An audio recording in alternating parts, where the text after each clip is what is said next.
Derivation की बात करते हैं।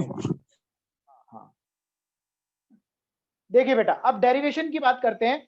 मान लीजिए मेरे पास एक कंटेनर है, क्यूबिकल कंटेनर। हम मान लेते हैं बेटा, लेट कंसीडर वी हैव अ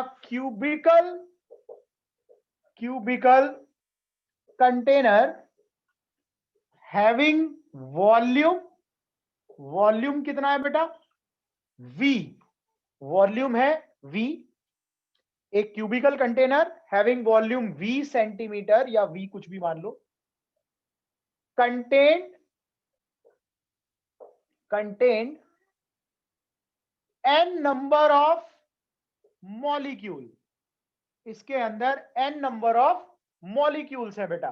तो हमारे पास एक कंटेनर, बहुत बढ़िया डेरिवेशन है बेटा, ध्यान से देखिए, एक कंटेनर, और इस कंटेनर के अंदर बहुत सारे मॉलिक्यूल्स हैं, बहुत सारे मॉलिक्यूल्स हैं, ठीक है, n मॉलिक्यूल्स हैं। तो n हो गया बेटा total number of molecule, total number of molecule. V is the volume of container, या वॉल्यूम ऑफ गैस भी कह सकते हैं बेटा यहां पर। तो n क्या आ जाएगा, n upon V, number of molecules, number of molecule per unit volume, number of molecule per unit volume. एक बात ध्यान रखना बेटा, हम लोग एक इक्वेशन पढ़ते हैं, PV is equal to NRT, PV is equal to NRT. वहां जो n है वो नंबर ऑफ मॉलिक्यूल्स नहीं है, वो है नंबर ऑफ मोल्स। इस फॉर्मूले में n क्या है, number of molecule per unit volume. दोनों इंपॉर्टेंट फॉर्मूले हैं बेटा, दोनों में कंफ्यूज नहीं होना है, हम दोनों को मिलाएंगे भी आपस में, दोनों का मीनिंग अलग अलग याद रखना है। P वाले फॉर्मूले में स्मॉल n क्या है, number of molecule per unit volume, और PV is equal to NRT वाले फॉर्मूले में n क्या है बेटा, n है नंबर ऑफ मोल्स। ठीक है, ये दोनों बातें आप याद रखिएगा, आपके बहुत ज्यादा काम आएंगे। फिलहाल यहां तक आपके पास आ गया, मोल वाली बात हटा दो। ये मॉलिक्यूल्स क्या कर रहे हैं, ये मॉलिक्यूल मूव कर रहे हैं बेटा, सारे मॉलिक्यूल मूव कर रहे हैं। जब सारे मॉलिक्यूल मूव कर रहे हैं तो इनकी root mean square velocity VRMS, all the molecule move with root mean square velocity, root mean square velocity VRMS। ये VRMS वेलोसिटी से मूव कर रहे हैं बेटा। जी पीयूष, क्या पूछना चाहते हैं? सर जैसे आपने पिछले केस में बताया था कि जो n की वैल्यू थी वो number of molecule per unit थी, पर यूनिट वॉल्यूम नहीं, इससे जब आपने पहले वो कराया था small n, number of molecule per unit volume, यही बताया था बेटा। नहीं उसमें सर, भी वही बताया था, इसमें भी। उसमें आपने उसमें क्या वॉल्यूम नहीं बताया था? लिखवाया, उसमें सिर्फ पर यूनिट लिखवाया लिखा होगा। था आपने। नहीं नहीं नहीं नहीं, लिख लो, चेंज कर लो अगर नहीं कराया तो। Number of molecule per unit volume है बेटा। पर यूनिट क्या, पर यूनिट में कुछ तो होना चाहिए ना। लिखवाया था। कोई बात नहीं पीयूष, आपने नहीं लिखा तो आप लिख लो बेटा, कोई ऐसी बात नहीं है। ओके ओके सर, ठीक। और लिखवाया तो मैंने होगा वैसे, ठीक है। तो चलिए, पर यूनिट वॉल्यूम, पर यूनिट वॉल्यूम, ठीक है। मॉलिक्यूल्स VRMS स्पीड से चक्कर लगा रहे हैं, तो VRMS क्या होता है बेटा? VRMS तो मैं जानता हूं, under root V1 square V2 square dash dash dash VN square upon n। इसको आप ऐसे ही छोड़ देंगे। तो VRMS स्पीड से मॉलिक्यूल ट्रेवल कर रहे हैं, मॉलिक्यूल VRMS स्पीड से मूव कर रहे हैं। इस VRMS स्पीड के 3 कंपोनेंट होंगे। This root mean square velocity has 3 component, 3 component, 3 component है बेटा। x कंपोनेंट, इसका x कंपोनेंट होगा, y कंपोनेंट होगा और z कंपोनेंट होगा। अगर वेक्टर फॉर्म में इसे हम लिखें तो vxi plus vyj plus vzk, इस तरह से हम इसे किस में लिख सकते हैं, वेक्टर फॉर्म में इस आरएमएस स्पीड को लिखेंगे और इसका मैग्नीट्यूड कितना आएगा बेटा, Vrms square is equal to Vx square plus Vy square plus Vz square. Equation number 1। यहां तक बताओ बेटा, ये बात समझ में आई या नहीं आई? 3 कंपोनेंट होंगे इसके, x कंपोनेंट, y कंपोनेंट और z कंपोनेंट। x कंपोनेंट मान लीजिए इधर की तरफ है, x कंपोनेंट ऊपर की तरफ होगा y कंपोनेंट और बाहर की तरफ होगा z कंपोनेंट। तो 3 कंपोनेंट इस वेलोसिटी के हैं। ये आरएमएस वेलोसिटी किसी मॉलिक्यूल की। x कंपोनेंट क्या करेगा बेटा, इसको जरा ध्यान से समझिए। यहां पर अब दोबारा थोड़ा फोकस करो फिगर के ऊपर। ये वेलोसिटी है, इसका x कंपोनेंट क्या करेगा बेटा, इसे साइड वाली वॉल की तरफ लेकर जाएगा। इस वेलोसिटी का x कंपोनेंट इसे इस वॉल की तरफ लेकर जाएगा, y कंपोनेंट इसे टॉप ऊपर वाली वॉल की तरफ लेकर जाएगा और z कंपोनेंट इसे फ्रंट वॉल की तरफ लेकर आएगा, आपकी तरफ वाली वॉल की तरफ। ठीक है, x कंपोनेंट देखो, जैसे ये मेरे पास वेलोसिटी है, ऐसे मॉलिक्यूल जा रहा है ऐसे, इसके 3 कंपोनेंट हो गए बेटा, x y और z। x कंपोनेंट इसे सामने लेकर जा रहा है इस दीवार की तरफ, y कंपोनेंट इसे इस दीवार की तरफ ले जा रहा है ऊपर, और z कंपोनेंट इसे किधर ला रहा है बेटा, आपकी तरफ ला रहा है। z कंपोनेंट इसे आपकी तरफ ला रहा है, यानी बाहर वाली वॉल की तरफ।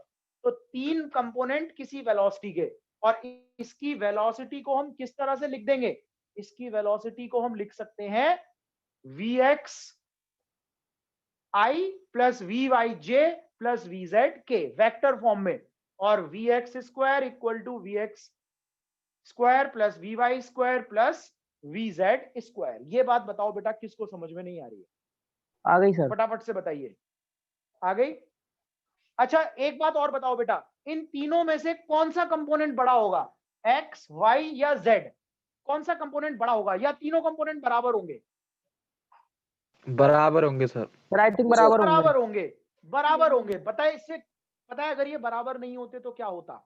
मान लो ये y वाला कंपोनेंट छोटा होता तो मॉलिक्यूल ऊपर कम जाते और साइड में ज्यादा जाते, तो इससे क्या होता, गैस का कलेक्शन एक तरफ बढ़ जाता, गैस की डेंसिटी नॉन यूनिफॉर्म हो जाती। लेकिन क्या डेंसिटी नॉन यूनिफॉर्म होती है बेटा? नहीं, गैस कंटेनर के अंदर यूनिफॉर्मली डिस्ट्रीब्यूटेड होती है। इसका मतलब मॉलिक्यूल जितने x में जा रहे हैं उतने y में जा रहे हैं, उतने ही z में जा रहे हैं। तीनों तरफ मॉलिक्यूल इक्वल अमाउंट में चलते हैं। इसका मतलब x कंपोनेंट, y कंपोनेंट और z कंपोनेंट कैसा होता है बेटा? पीयूष कैसा होता है? इक्वल। बताइए सर मतलब ये जो आपने तीनों कंपोनेंट लिखवाए हैं ये वेलोसिटी की डायरेक्शंस हैं।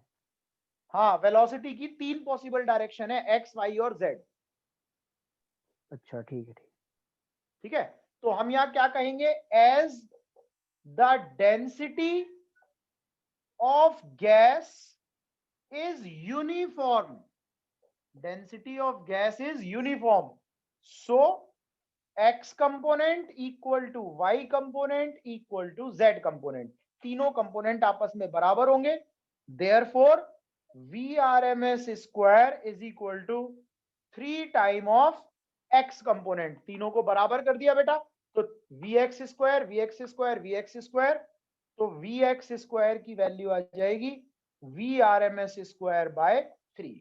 Second number equation, Vrms square by 3, second number equation. ये हमारी अभी थोड़ी देर में काम आएगी, ये हमारी बेटा अभी थोड़ी देर में इक्वेशन काम आएगी। यहां तक लिखकर छोड़ देंगे, फटाफट यहां तक कॉपी करिए बेटा और मुझे बताइए किसको दिक्कत आ रही है यहां पर। क्या होगा बेटा, जब कोलिजन होगा किससे, इस वॉल पर, हम इस वॉल की बात कर रहे हैं बेटा, हम कोलिजन की बात कर रहे हैं। जब मॉलिक्यूल चलेगा x कंपोनेंट इसे इस वॉल पर लेकर जाएगा, y कंपोनेंट नहीं लेकर जाएगा, x कंपोनेंट लेकर जाएगा। तो जो इनिशियल वेलोसिटी होगी टकराने से पहले वो कितनी होगी बेटा, vx। टकराने के बाद माइनस vx, क्योंकि वेलोसिटी कभी भी चेंज नहीं होती, इलास्टिक कोलिजन होता है, सेम वेलोसिटी से मॉलिक्यूल वापस आएगा। तो हम यहां कहते हैं let the molecule travel, let the molecule, नहीं ऐसे नहीं लिखेंगे, for x direction. x direction की बात करेंगे बेटा, x डायरेक्शन के लिए इनिशियल मोमेंटम कितना है, मास मॉलिक्यूल का m मान लेते हैं, और वेलोसिटी कितनी है, vx। इनिशियल मोमेंटम हो गया m इंटू vx, जो कि x डायरेक्शन में मॉलिक्यूल को लेकर जा रहा है, किधर की तरफ, इस वॉल से कोल्यूजन करवाने के लिए। हम कहते हैं let the molecule collide with the wall in time dt second. dt second में मॉलिक्यूल वॉल से कोलाइड करा एंड रीबाउंड हो गया विद सेम वेलोसिटीज, वेलोसिटी नहीं लिखेंगे, सेम स्पीड लिखेंगे बेटा, डायरेक्शन क्योंकि चेंज हो जाएगी। फाइनल मोमेंटम कितना हो जाएगा, minus M V X. Final momentum कितना आ गया बेटा, माइनस एम वी एक्स। ठीक है, मैग्नीट्यूड लिखेंगे तो यहां पर हम माइनस एम वी एक्स ही लिख देंगे, एम वी एक्स और minus M V X. Change in momentum कितना होगा बेटा, चेंज इन मोमेंटम होगा final momentum minus initial, final momentum minus M V X minus initial momentum plus M V X minus 2mvx। Change in momentum, एक molecule का change in momentum. Force कितनी लगी बेटा, एक मॉलिक्यूल की dp अपॉन dt, एक मॉलिक्यूल की force minus 2mvx upon dt। Equation number आ गई 3। एक मॉलिक्यूल की फोर्स आ गई बेटा, एक मॉलिक्यूल की फोर्स। यहां तक कॉपी करिए और मुझे बताइए क्या प्रॉब्लम आ रही है। दूसरा स्टेप खत्म हो गया हमारा, तीसरा स्टेप लास्ट स्टेप होगा इसका।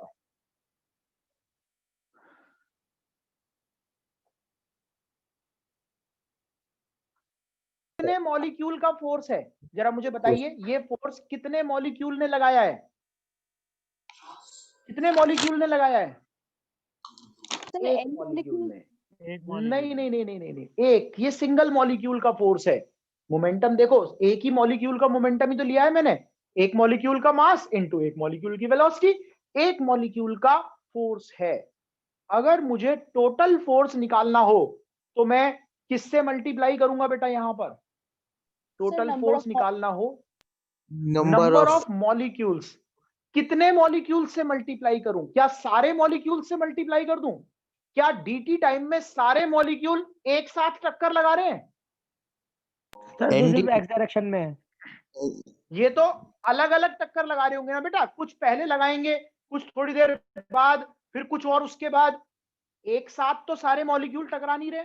तो मुझे यहां पर ये निकालना है कि dt टाइम में how many number of molecules are going to collide with the wall, how many molecules are going to collide in the wall, कितने मॉलिक्यूल वॉल से कोलाइड करेंगे, कितने टाइम में बेटा, dt टाइम में, dt टाइम में कितने मॉलिक्यूल वॉल से कोलाइड करेंगे। अब जरा समझ लो इस बात को कैसे निकालेंगे। सबसे टफ पार्ट इस डेरिवेशन का, सबसे टफ पार्ट यही वाला पार्ट है। अगर ये समझ में आ गया बेटा, पूरा डेरिवेशन बहुत आसान है, फिर कोई दिक्कत नहीं है। कितने मॉलिक्यूल कोलाइड करेंगे, जरा सोचिए, मॉलिक्यूल dt टाइम में कितनी लेंथ ट्रेवल कर सकता है, मॉलिक्यूल dt टाइम में कितनी लेंथ ट्रेवल करेगा बेटा, x डायरेक्शन में लेंथ इक्वल टू होती है velocity into time, speed into time. ठीक है, मान लीजिए मॉलिक्यूल की स्पीड है 1 मीटर पर सेकेंड और dt की वैल्यू है 1 मीटर पर सेकेंड, 1 सेकेंड में 1 मीटर लेंथ ट्रेवल करेगा। 1 मीटर के पहले जितने भी मॉलिक्यूल्स होंगे वो सारे मॉलिक्यूल दीवार तक पहुंच सकते हैं, पॉसिबल है। लेकिन जो मॉलिक्यूल 2 मीटर दूर है, 1.5 मीटर दूर है, क्या वो मॉलिक्यूल किसी भी तरह दीवार पर पहुंच जाएगा? आंसर है नहीं, वो पहुंच ही नहीं पाएगा, वो पहुंच ही नहीं पाएगा। तो समझिए बेटा, मैं कहता हूं ये एक लेंथ है कितनी, Vx into D T time में मॉलिक्यूल कितनी लेंथ ट्रेवल कर सकता है? Vx इंटू dt, इतनी लेंथ ट्रेवल कर सकता है। थोड़ा सा पास लाकर कर देते हैं बेटा, Vx dx dt टाइम में मॉलिक्यूल कितनी लेंथ ट्रेवल कर सकता है? Vx into dt length travel कर सकता है। मतलब इस वॉल से इस वॉल तक की जो लेंथ है वो कितनी है? Vx into dt। इसके पीछे वाले जो मॉलिक्यूल्स हैं वो मॉलिक्यूल यहां तक जा ही नहीं सकते, क्योंकि उनकी स्पीड तो सेम है लेकिन उनके पास लेंथ ज्यादा है, तो टाइम कम पड़ जाएगा बेटा। तो जो मॉलिक्यूल इस वॉल और इस वॉल के बीच में है वो मॉलिक्यूल dt टाइम में यहां तक पहुंच सकते हैं, अदरवाइज नहीं पहुंच सकते। तो यहां पर इस पार्ट के अंदर कितने मॉलिक्यूल प्रेजेंट है बेटा? यूनिट वॉल्यूम में n मॉलिक्यूल्स है, और ये वॉल्यूम कितना हो गया हमारा? v डैश मान लो, ये हो गया v डैश, तो ये आ गया हमारा n dash. n dash is the number of molecule present, और we can say n dash is the number of molecule reach to the wall of container. यहां से यहां तक पहुंच सकते हैं, लेकिन एक पेच और है, यहां पर एक छोटा सा पेच और है बेटा। क्या पेच है? कि सारे मॉलिक्यूल इसके अंदर जो होंगे, क्या वो सारे मॉलिक्यूल एक ही साइड चल रहे होंगे? नहीं, पॉसिबल है आधे मॉलिक्यूल इधर जा रहे हैं और आधे मॉलिक्यूल इधर जा रहे हैं, क्योंकि यूनिफॉर्म डेंसिटी है। तो आधे मॉलिक्यूल इधर जा रहे होंगे, आधे मॉलिक्यूल इधर आ रहे होंगे। तो इस कंटेनर के अंदर जितने भी मॉलिक्यूल्स होंगे बेटा, उसके आधे मॉलिक्यूल यानी कि बाय 2 मॉलिक्यूल्स होंगे जो यहां पर कोलाइड करेंगे। यहां पर जो कोलाइड करेंगे मॉलिक्यूल्स, वो कितने होंगे? N V dash by 2। आधे मॉलिक्यूल यहां पर कोलाइड करेंगे, N dash equal to N V dash by 2। N V dash की वैल्यू कितनी लिखेंगे बेटा? Area into length. ये लेंथ कितनी लेंथ है? Vx into D T, area into Vx into D T divided by 2। ये वो मॉलिक्यूल्स होंगे जो दीवार पर dt टाइम में टक्कर मारेंगे। ये वो मॉलिक्यूल्स हैं जो दीवार पर dt टाइम में टक्कर लगाएंगे। बताइए किसको समझ में नहीं आ रही है बात?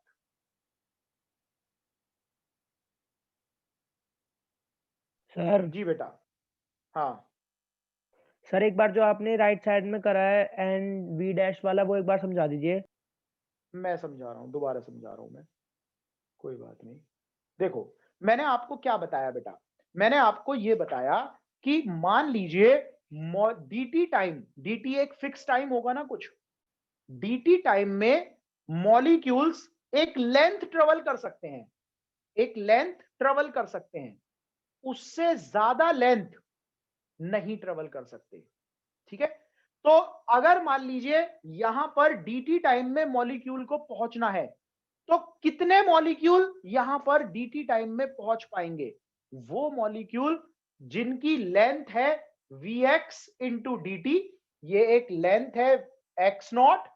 एक्स नॉट वो लेंथ है बेटा जो मॉलिक्यूल ट्रेवल कर सकता है dt टाइम में। dt टाइम में एक्स नॉट लेंथ ट्रेवल कर रहा है मॉलिक्यूल, वही मॉलिक्यूल पहुंच पाएगा। उसमें से भी आधे मॉलिक्यूल दीवार की तरफ जा रहे हैं और आधे मॉलिक्यूल दीवार से दूर आ रहे हैं।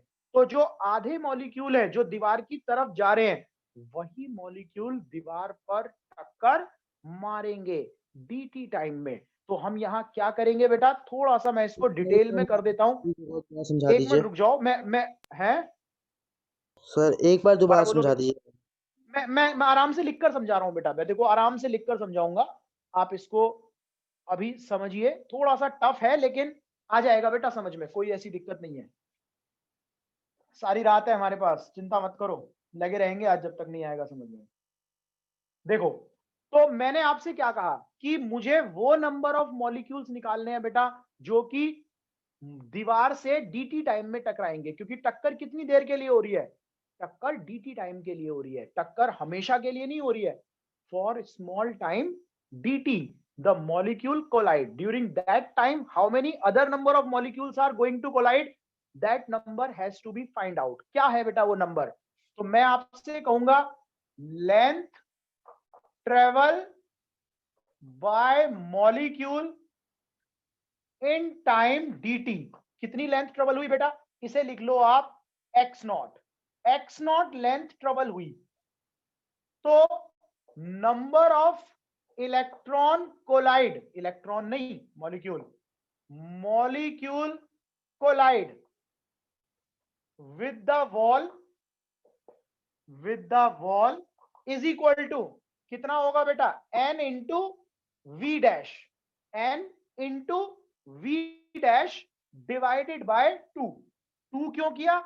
as half of number of molecule move away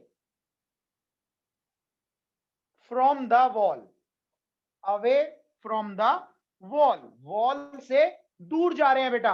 तो जो दूर जा रहे हैं उनकी काउंटिंग नहीं करेंगे, जो मॉलिक्यूल दीवार की तरफ जा रहे हैं उन्हीं की काउंटिंग करेंगे. तो लेंथ हम यहां क्या लिख देंगे बेटा? नंबर ऑफ मॉलिक्यूल्स क्या आ जाएंगे हमारे पास? नंबर ऑफ मॉलिक्यूल्स आ जाएंगे n, number of molecule per unit volume. Volume क्या लेंगे यहां पर? ये वाला वॉल्यूम, ये वाला जो छोटा वॉल्यूम है इसको लेंगे. ये वॉल्यूम कितना होगा बेटा? इसकी साइड इंटू एरिया अपॉन 2. ये बात बताओ समझ में आ रही है या नहीं? x naught into a, x naught into A.